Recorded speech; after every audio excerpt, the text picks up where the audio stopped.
Alright, so in 2016 I had set out to do a lot of sketchbooks. I am notorious for never finishing sketchbooks, so I figured I should set a plan for myself and actually try and finish some sketchbooks.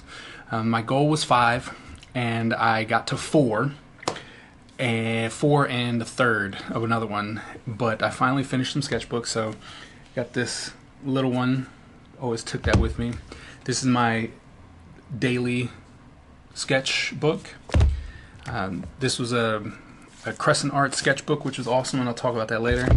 And then this book was just a real flimsy little sketchbook that I had so that I could always take it around with me. It bends up really nice so it fits in your pocket and whatnot.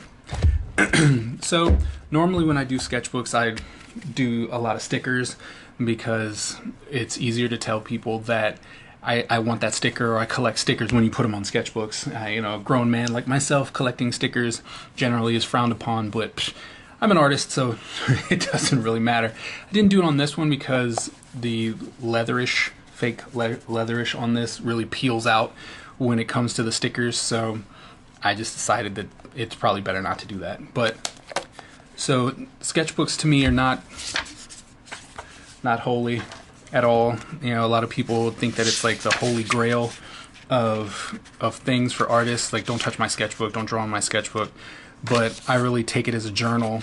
As you can see, thoughts to myself about things that I want to try and do. So a lot of notes, especially this one. This one was a big note thing for me, stuff that I planned to do but never actually used it all. So most of this book was just a lot of notes and thoughts. Hopefully I'll come back to that.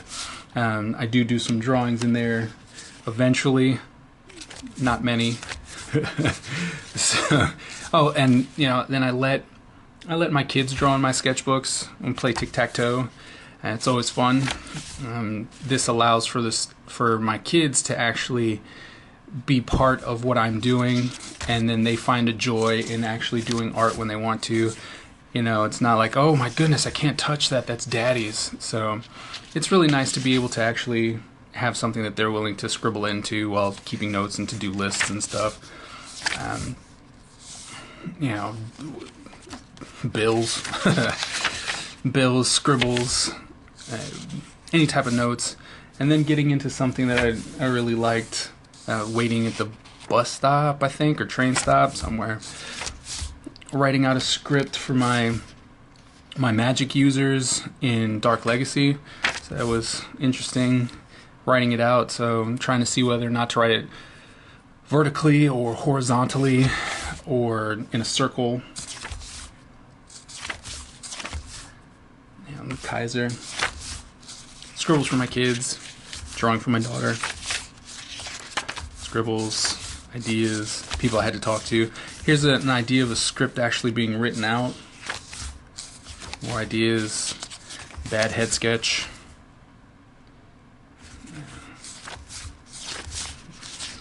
Thumbnails for possible poster. Another one. Life drawing of people. Ideas for another project. One of the characters that came in 3030. Drawings for my kids. We actually had to draw something, draw what I want, and someone was like, oh, draw a ninja, so that's my ninja and that's my daughter's ninja. I think hers is cooler. And then I started doing these profile character designs. I read from a concept artist before, and he was telling people that trying to do full-on shots sometimes is hard because you're always trying to keep it symmetrical and trying to make it look right. But if you do this profile shot, you can get a lot of information down really quick, and you kind of get a feel for the character. And then once you see, oh, this character looks good from the side, then you can go off and actually get go ahead and render it out and do full body shots and stuff like that. So just doing these profile pictures, they were really fun. It gave me some ideas for future characters and stuff.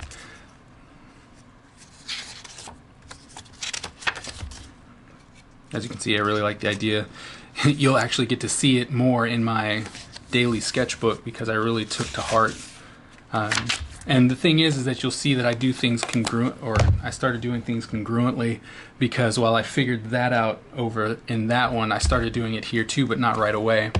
So this was a gift from a student of mine, and when he graduated, he gave me this. And it's just do a sketch a day, nothing too serious, at least not for me. Scribble something down, get some ideas down, and I was doing creatures and drawings of the subway and eyeballs and weird fish things when certain things were important. At one point where I'm at in Northern Virginia, the lottery got up to 1.3 billion, and so I wanted to document that on that day. Times were hard, and it's like you got to remember to smile. Just random drawings just to try and keep yourself so you can actually say you drew every single day. Then doing representations of comics that I liked. Weird things, hands, bad drawings that happen. But I keep telling all my students that your sketchbook is where you're supposed to mess up. And so I really don't have a big problem when things don't work out. Ideas for a comic strip that I had that deals with school, particularly art school, that I might actually go to when I find some more time to actually do comic strips, you know, like once a week or something like that, or depending if it's just one panel, one a day, I don't know, but we'll figure it out. And then a lot of this starts going into drawings for Ninja Empire, which is a new project that I want to work on. It's going to be a graphic novel, 5 different stories compiled together to tell one overall story. And so eventually what we get into is character designs, these profile character designs for different ninjas, different characters.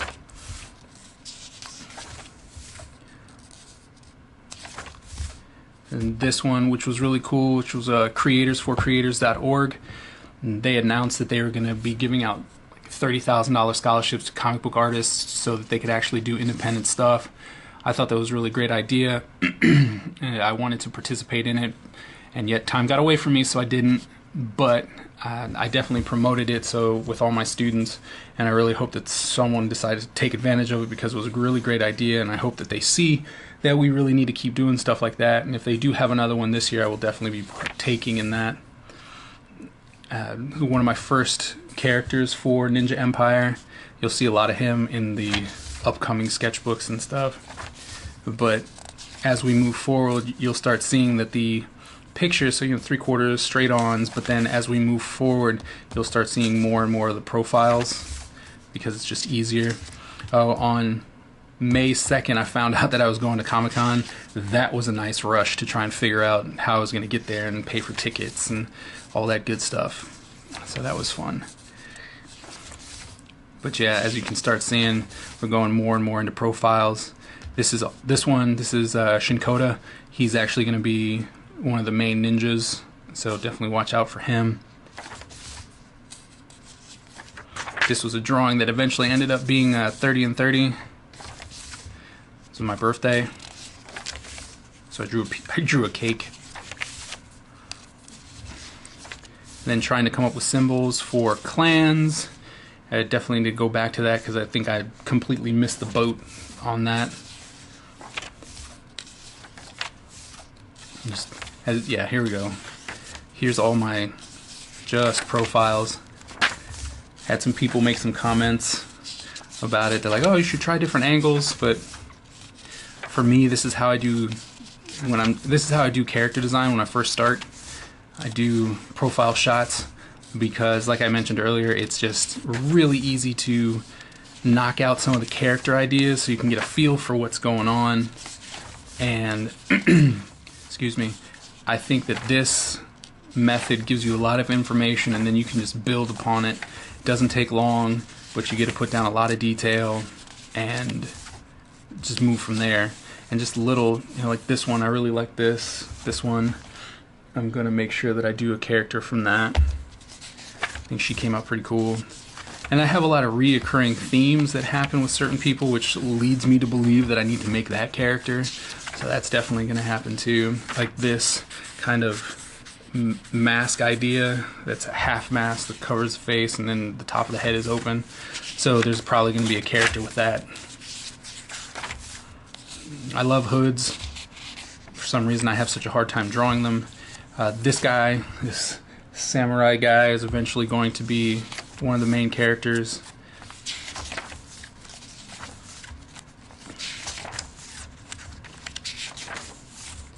Then really failed attempts at things. You're just like, what in the world is that? That just didn't happen. You know, that didn't work out at all.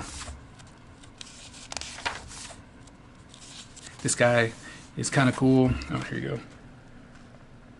That guy's kind of cool. I don't know what's going to happen there, but I think he would be interesting to follow up with. And going back and forth between pencil and pen. So I know that if I use pencil, I'm going to take a lot longer to do it, whereas with pen, you get one shot. You know, that's it. So once it's down, it's down. So I really like that when it comes to like speed creation of sketchbooks. It's really fun. See what I mean? That half mask thing keeps coming up, so I'm definitely going to make a character with that.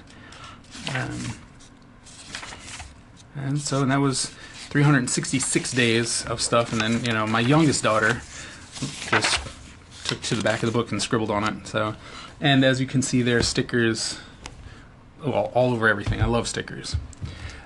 So this is the Crescent Art book, and it's called, it's from Crescent Art, and I highly recommend this kind of book. It's called the Render, or it's Render book, Render Sketchbook.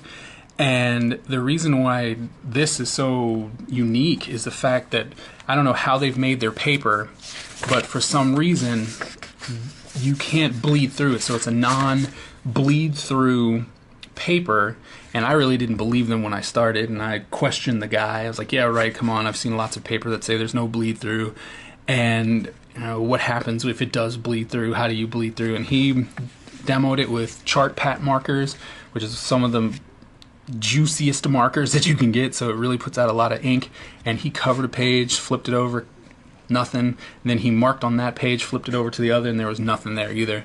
So I highly recommend this book if you use markers or spray paint or paint. These are just great books, and I highly recommend them.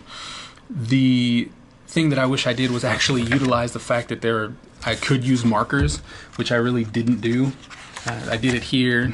That person was on the Metro, so I drew them, but tried sometimes and ruined it with bad markering. This one I started doing weapon design for a little bit. That was really cool.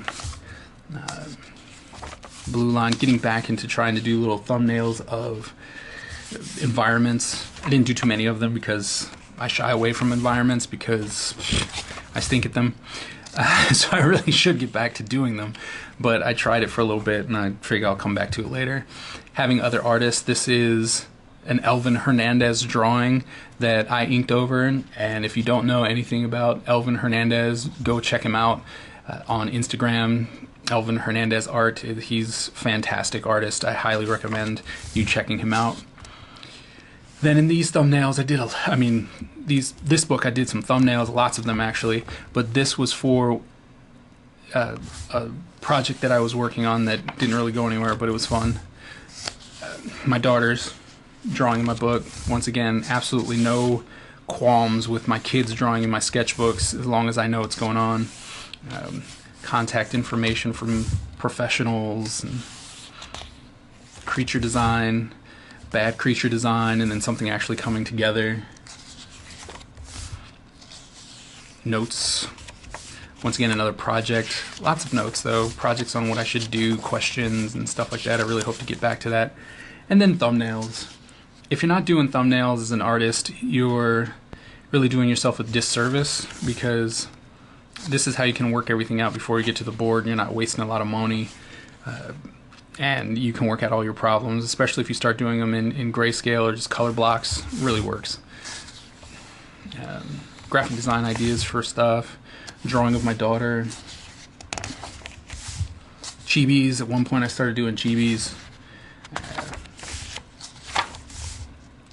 More thumbnails. Weapon designs. Drawings of hands and feet, which I stink at. character design ideas. This guy is going to be in Ninja Empire for sure. At one point I was going to be drawing a map, so I figured I needed to do some terrain to try and make it a little interesting.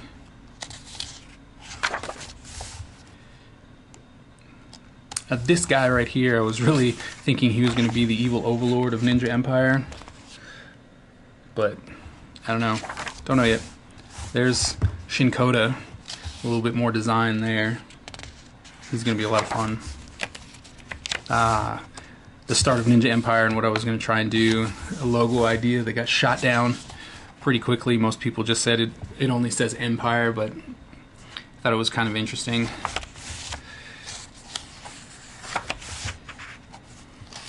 Ideas for the 30-day pitch Bible. This is where it started.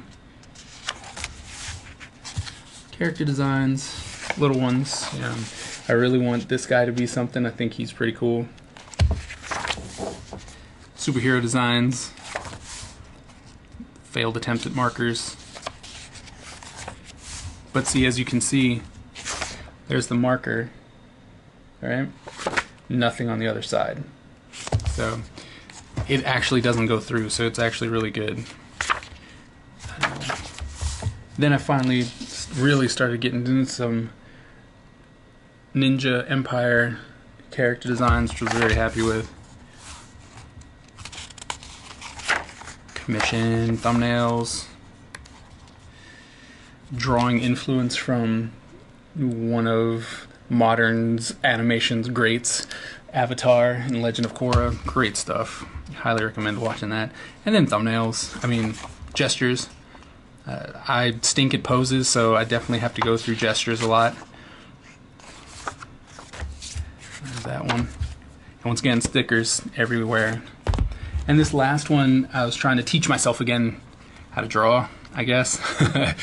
But it's mostly consists of gestures and stuff like that. So, you know, different ways to lay out the figure and ideas, and then hands, how to draw people, gestures, gestures, gestures, gestures, gestures, hands.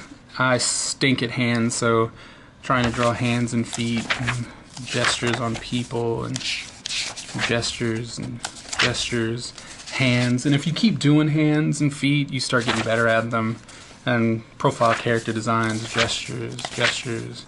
So all in all, you can see that these sketchbooks are whatever you make of them. So if you really want to make it a learning ground, you can do that with just a whole bunch of gestures.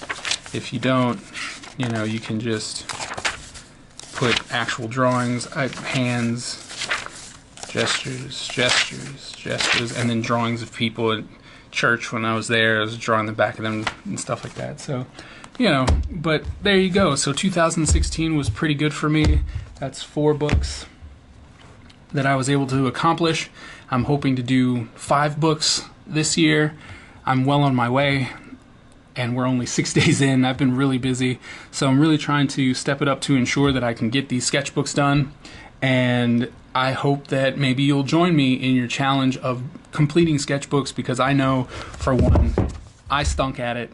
I had 7, 10 sketchbooks all going at the same time, and it really sucked because I never finished anything, but I'd buy new sketchbooks and start over. So actually completing them was really nice, and I hope that this little video makes you want to do it, and then share with me a link, and so I can check out your sketchbook videos and can see how you plan throughout your sketchbooks and drawing them and stuff like that. So if you like this video, please subscribe to my YouTube channel and check out all the other things like my traditional Tuesday videos or my 30 and 30 videos, and leave me a comment. Tell me what you think. Alright, thanks again for checking it out, and we'll see you in the next video.